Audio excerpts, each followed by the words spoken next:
Olá, minha amiga, meu amigo, hora do nosso encontro, nesta terça-feira, 12 de agosto.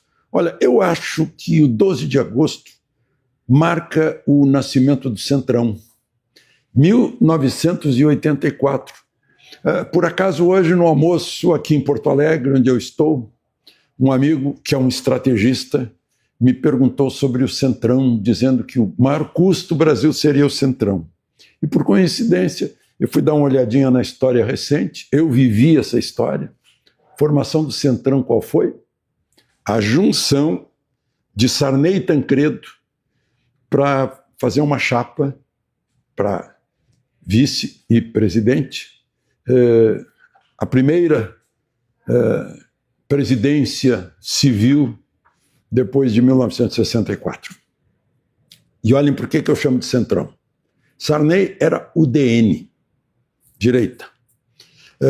Depois ele entrou no partido de sustentação do governo militar. Era Arena, o partido. Depois da Arena, a Arena passou a ser PDS. E, por fim, numa dissidência do PDS, ele estava entre os que criaram a Frente Liberal, que virou PFL. Bom, agora Tancredo. Tancredo era PSD, o partido criado por Vargas, quando criou também o PTB. Né? Tancredo era PSD, quando, enfim, começou o bipartidarismo, ele era MDB, oposição ao governo militar, depois juntou os que não eram nem oposição, nem governo, e formou o Partido Progressista, o PP. E aí juntaram-se todos esses. Olha só, era o Centrão se juntando. 1984, portanto, o Centrão está fazendo 41 anos. 41 anos. Bom, muita gente me perguntou a que horas começa a noite de autógrafos do meu livro, de Brasília, Alexandre Garcia, da editora LVM, na livraria Santos, no bairro Moinhos de Vento. Fica na rua Dinarte Ribeiro, 148, pertinho aqui do Hotel Hilton, onde eu estou, aliás, estou gravando na sala de café da manhã. Encontrei uma bela sala, bem iluminada. Como eu disse a vocês, esse hotel é a minha casa em Porto Alegre, sempre que venho. Muito bem localizado, dá tudo certo aqui. Bom, então lembre-se de se inscrever e, ao final, de deixar o gostei ou não gostei. Vamos então à conversa desta terça-feira.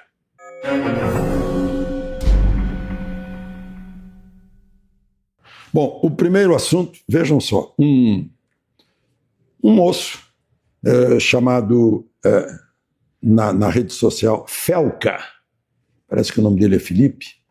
O Felca demonstrou para todo mundo ver como pedófilos, como pessoas criminosas que querem envolver crianças em temas sexuais ou em drogas ou em idiotices como tantas que ensinam por aí, né? e que vão entrando, os algoritmos vão auxiliando a entrada. Bom, muito bem. Né? Isso despertou uma reação imensa que deixou muita gente com o pé atrás, se não estão se aproveitando disso com outras intenções que não sejam apenas proteger as crianças. Está um grande movimento dos partidos de esquerda no Congresso Nacional. Né? A primeira-dama Janja disse que tem que fazer isso urgentemente. Aí a gente lembra que ela, lá na China, né, naquela abordagem que incomodou Xi Jinping, né, sugerindo uma censura nas redes sociais brasileiras por causa das criancinhas. E O ministro Rui Costa, o chefe da Casa Civil de Lula, anunciou que vai sair já um projeto, uma proposta do governo. Enquanto há, como eu falei, há parlamentares que já estão com propostas prontas. Hugo Mota diz que esse é um assunto fundamental. Bom, Hugo Mota, com isso, está querendo tirar o tema de anistia,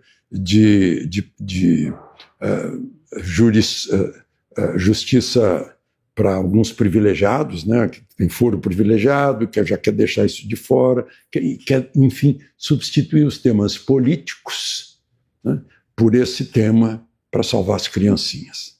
Só que eu quero dizer para todos os hipócritas desse país que isso começou, sinto muito, eu testemunhei, em 1983, na televisão, estimulando a sensualidade precoce de menininhas, de criancinhas. Eu já contei para vocês que me acompanham a estranheza de minha mulher lá no País Basco, em Bilbao, quando viu, olhou, achou estranhas as crianças de lá.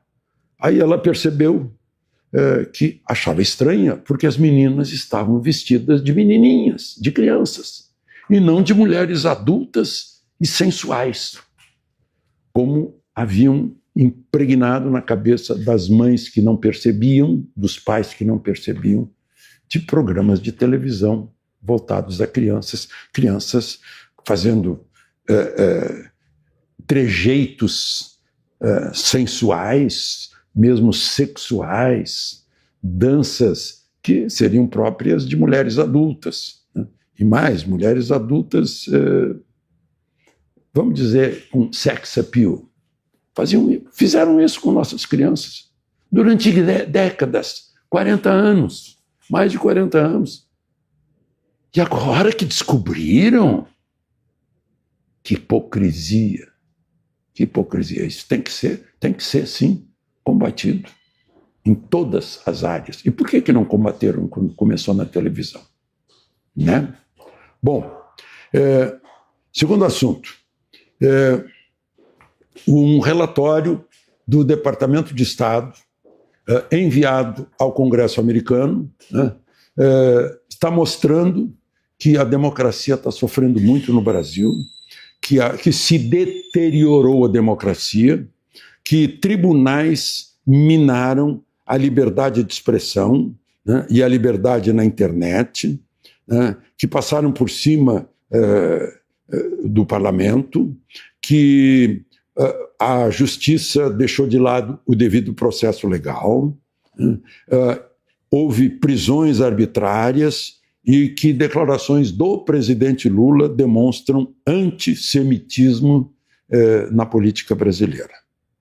Como se sabe, o antissemitismo é internacionalmente considerado um crime, né? Assim como o nazismo. Isso vai para o Congresso americano, só para a gente lembrar. Aliás, a propósito, o ministro Moraes está citado nesse relatório. Eu vi uma declaração do ministro Moraes como: eu não sou exigente da língua portuguesa, eu só quero que a língua obedeça à lógica da língua. Né? E eu vejo o ministro Moraes dizendo que são desafios para encarar de frente. Vocês já tentaram encarar de costa? Ou encarar de trás? Encarar, essa é a cara. Quando eu encaro, eu mostro a cara está na minha frente, não é? É só para... Eu falava isso nas aulas de português lá na faculdade. Gente, ainda falando sobre os americanos, os vereadores de Belém do Pará declararam Trump persona non grata em Belém. Ou seja, Trump aqui não será bem recebido pelo legislativo da capital paraense, que terá em novembro a COP30, que corre risco de não ser aquilo que o governo brasileiro gostaria que fosse. O placar foi de 12 contra Trump e 9 a favor, ou seja, 9 não dizer essa bobagem, né? Não adotar. E só para lembrar, né, a gente está falando aí de democracia, de ações de Moraes. Vejam só as consequências, né? Os efeitos colaterais da tornozeleira e depois da prisão domiciliar de Jair Bolsonaro. Está unindo o Centrão. O Centrão está sendo unido, e isso vai dificultar para o governo Lula. Lula terá mais problemas no Congresso, menos apoio no Congresso, por causa da prisão de Bolsonaro, que promoveu um terremoto lá dentro, que chegou a ponto de impedir a reabertura dos trabalhos. Eu estive vendo aqui, ele já tem problemas. Nesses 954 dias de governo, né, ele está com uma média de 1,3 decretos por dia. Ou seja, decreto é uma ordem do presidente que tem menos valor que uma lei, mas manda fazer alguma coisa. Né?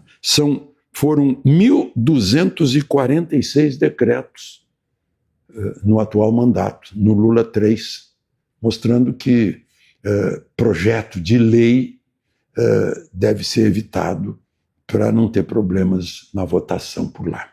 Aliás, é só para lembrar, ele fez muitos vetos na lei de licenciamento ambiental e agora vai correr o risco de os vetos serem derrubados.